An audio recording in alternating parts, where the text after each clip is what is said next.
In this video, we will be examining a couple of items that will help you with page 171 through 174. In these pages, we're dealing with correlation. And correlation is a measure of linear strength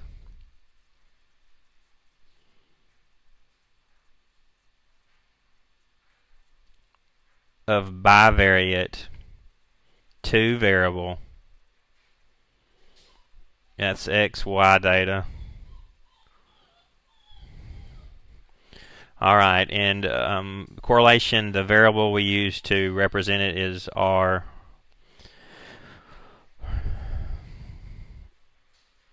In fact, we call this Pearson's R. It's a particular, there are more than one type of correlation, and the one that we describe most typically, and one we talk about most typically in stats, is Pearson's R. Alright. So let's first look at some examples of some scatter plots and give you an idea of what some different correlations would look like. Pull up a browser and search Google correlation applet. The very first one you'll see says guess the correlation applet Rossmann chance. Select that one. Alright, and here it gives us a little X and Y axis, and it says number of points, and 25, that's fine. We're going to click new sample, and it's just going to display some points. And what it's asking you to do here is guess what R is going to be. Well, R is a measure of linear strength, and R ranges from -1 to +1. If they're in perfectly a straight line and it's in a positive direction, it'll be positive. As you can see, this data has a positive relationship. That is, as x increases, y increases.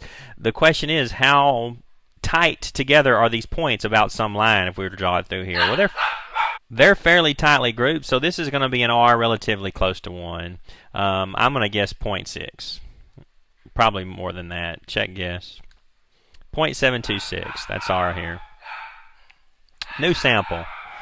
Again, it's positive, and it's even tighter, so it's going to be more than 0.7. 0.91.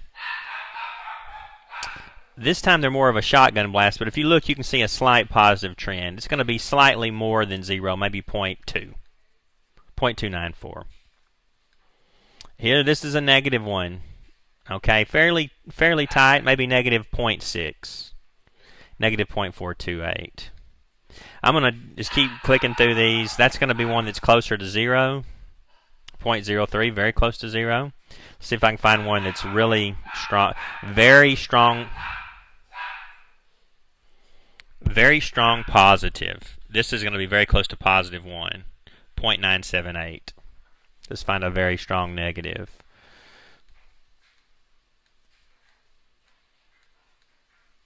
Pretty strong negative, maybe 0.85, 0.9. Negative 0.85. So you get the idea. Correlation,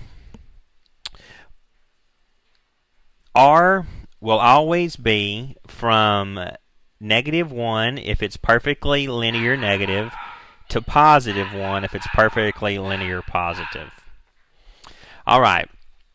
That will help you with many of the problems in this section. The next thing you're going to have to do is actually calculating R. Calculate. Well, there is a formula that the book gives you for R, and it's rather crazy looking. It says that R is equal to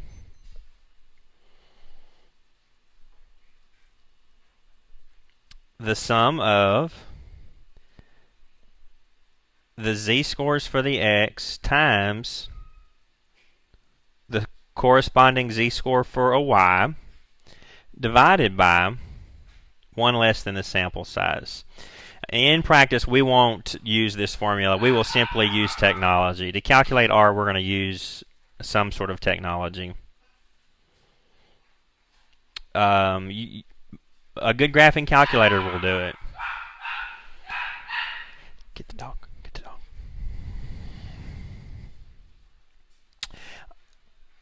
Excel will do it. calculator, Excel, and the command on Excel is simply correlation. We're going to, as you could imagine, Google. Alright, so we're going to go and simply Google correlation calculator.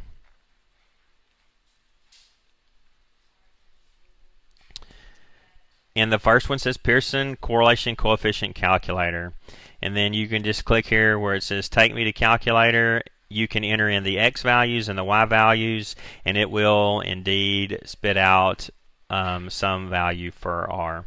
So with this information, you should be able to handle problems on page 171 through 174.